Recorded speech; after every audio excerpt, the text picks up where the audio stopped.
नमस्कार दोस्तों, आप सभी का स्वागत है अपने स्टडी क्यूआर चैनल पर। दोस्तों, आज हमारे प्राचीन भारतीय इतिहास की क्लास 8 है। चलो दोस्तों शुरू करते हैं। दोस्तों, आज हम विदेशी साहित्य के बारे में पढ़ेंगे। विदेशी साहित्य 3 प्रकार के होते हैं। नंबर 1, यूनान एवं रोम के लेखकत्व के विवरण। दूसरा, चीनी यात्रियों के विवरण। तीसरा, अरब यात्रियों के विवरण। दोस्तों, आगे चलते हैं।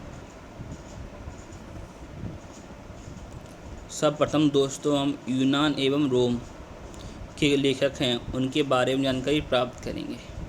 दोस्तों, प्रसिद्ध नाम टेसियस है। टेसियस कौन था दोस्तों टेसियस ईरान का राजवैद्य था। उसके बाद आता है हेरोडोटस। दोस्तों, हेरोडोटस को हम इतिहास का पिता भी कहते हैं। इसने हिस्टोरिका बुक की रचना भी की थी, जिसमें भारत फारस के संबंधों का वर्णन है। दोस्तों, फारस क्या था? वर्तमान समय में जो ईरान है वही फारस था। दोस्तों आपको 3 नाम और याद करने होंगे जो सिकंदर के साथ में आए थे। नंबर 1, नियार्कस। दूसरा, आनेस्रिकटस। तीसरा, अरिस्टोबुलस। नियार्कस, आनेस्रिकटस और तीसरा अरिस्टोबुलस। ये किसके साथ में आए थे दोस्तों? ये सिकंदर के साथ में आए थे। सिकंदर दोस्तों कौन था? दोस्तों, सिकंदर फिलिप का पुत्र था। दोस्तों, जो अभी हम पढ़ रहे हैं इसमें बहुत कुछ याद करने का है। प्लीज़ आप कॉपी पेन लेकर बैठिए एवं इसको नोट कीजिए एवं याद कीजिए। दोस्तों, आगे चलते हैं। दोस्तों, आगे कुछ और नाम दिए गए हैं, जैसे मेगास्थनीज। दोस्तों, मेगास्थनीज ने इंडिका बुक की रचना की थी। इस इंडिका बुक में मौर्य युगीन समाज एवं संस्कृति का वर्णन है। दूसरा आता है दोस्तों डायमेकस। दोस्तों, डायमेकस कौन था?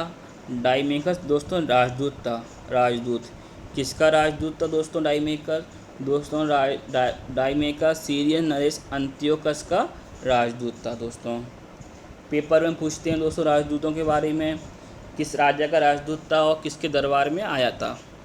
तो हम पढ़ेंगे डायमेकस किसका राजदूत था।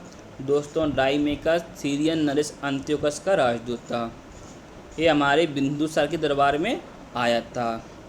उसके आगे चलते दोस्तों डायोनिसियस। डायोनिसियस कौन था?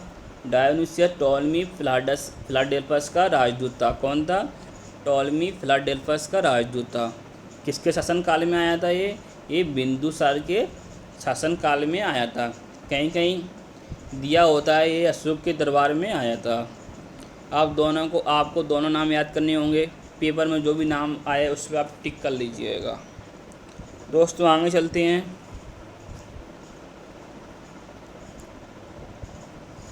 एक बुक आती है नेचुरल हिस्ट्री।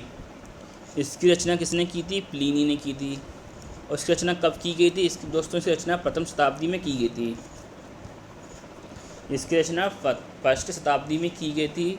इसके रचनाकार प्लिनी है और बुक का नाम दोस्तों नेचुरल हिस्ट्री है। दोस्तों, आगे चलते हैं। दोस्तों, अन्य नाम जैसे ज्योग्राफी। एक बुक है ज्योग्राफी, इसकी रचना टॉलमी ने की। दोस्तों, एक बुक और है पेरिप्लस ऑफ एरिथ्रियन सिंह। दोस्तों, इसके लेखक का नाम पता नहीं दोस्तों, इसलिए आपको इस बुक का नाम याद करना होगा, पेरिप्लस ऑफ एरिथ्रियन सिंह। इसके बारे में हमें भारतीय इतिहास के बारे में जानकारी मिलती है। दोस्तों, आगे चलते हैं। दोस्तों, अब हम पढ़ेंगे चीनी यात्रियों के विवरण। जो चीनी यात्री भारत में आए थे उनका विवरण हम पढ़ेंगे, जिससे हम अपने प्राचीन भारतीय इतिहास के बारे में जानकारी प्राप्त करते हैं। सर्वप्रथम दोस्तों नाम आता है फाहियान का। ये फाहियान कौन था? ये दोस्तों चीनी यात्री था जो हमारी 5वीं शताब्दी में चंद्रगुप्त द्वितीय के समय आया था। दोस्तों, फाहियान कौन था? ये चीनी यात्री था जो 5वीं शताब्दी में चंद्रगुप्त द्वितीय के शासनकाल में आया था। दोस्तों, आगे चलते हैं। आगे नाम आता है हैंसांग का। ये कौन था? एक दोस्तों ये भी चीनी यात्री था। ये कब आया था दोस्तों?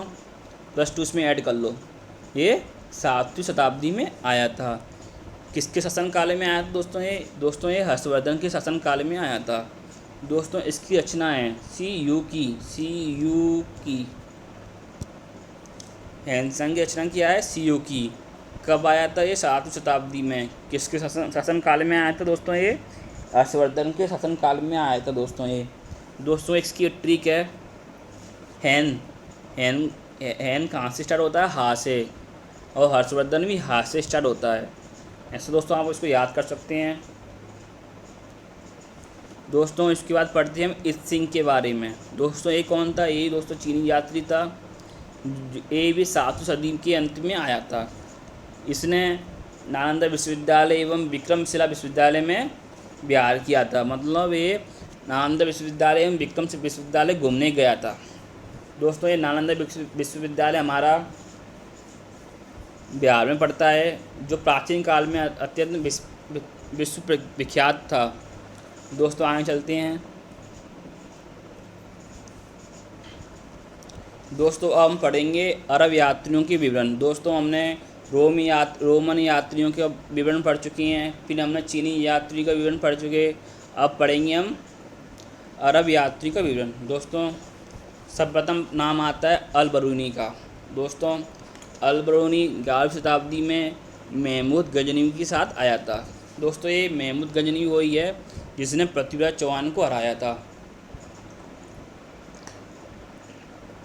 पानीपत के द्वितीय युद्ध में 1192 में, और इसी ने 1194 में जयचंद को हराया था।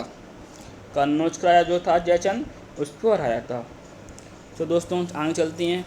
दोस्तों अल बरूनी की पुस्तक का नाम है तहकीक-ए-हिंद। दोस्तों आपको ये याद करनी होगी, तहकीक-ए-हिंद या किताब-उल-हिंद या भारत की खोज। दोस्तों ये पुस्तक एक ही है परंतु उसके नाम 3 हैं। नंबर 1 तहकीक-ए-हिंद, दूसरा किताब-उल-हिंद, तीसरा भारत की खोज। इन तीनों नाम एक ही हैं परंतु पुस्तक की रचना किसने की थी? अल बरूनी ने। ये किसके शासनकाल में आया था? ये महमूद गजनवी के साथ में आया था। तो दोस्तों आगे चलते हैं। दोस्तों अब पढ़ते हैं हम इब्न बतूता के बारे में। दोस्तों ये प्राचीन भारतीय इतिहास में इब्न बतूता एक अत्यंत विश्व प्रसिद्ध नमूना मान लो या कोई कलाकार मान लो, कलाकार है। इसका एक यात्रा वृत्तांत है रेला। ये कौन सी भाषा में लिखा गया है दोस्तों? ये अरबी भाषा में लिखा गया है। दोस्तों ये पीपीटी का फॉन्ट थोड़ा छोटा हो गया है, इसके लिए मैं माफ़ी चाहूँगा। प्लीज़ दोस्तों मुझे माफ़ कर दीजिएगा, आगे से मैं इसका ध्यान रखूँगा। दोस्तों ये कब आया था? ये दोस्तों 14वीं शताब्दी में ये भारत आया था। उस टाइम इंडिया में कौन था? उस टाइम दोस्तों इंडिया में सल्तनत काल चल रहा था, जिसमें हम तुगलक वंश चल रहे थे उस टाइम पर। उसमें राजा थे हमारे MBT, मतलब मोहम्मद बिन तुगलक थे उस टाइम दिल्ली के सुल्तान। उसने इब्न बतूता को दिल्ली के काजी के पद पर नियुक्त कर दिया। इब्न बतूता जैसे ही इंडिया आया उसने पुस्तक लिखी रेला। कौन सी भाषा में लिखी उसने लिखी अरबी भाषा में। और उस टाइम दिल्ली में सुल्तान कौन था? सुल्तान इसमें था Mohammad bin Tughlaq, MBT short form MBT। और MBT ने उसे क्या बना दिया? MBT ने उसे दिल्ली में काजी के पद पर नियुक्त कर दिया दोस्तों।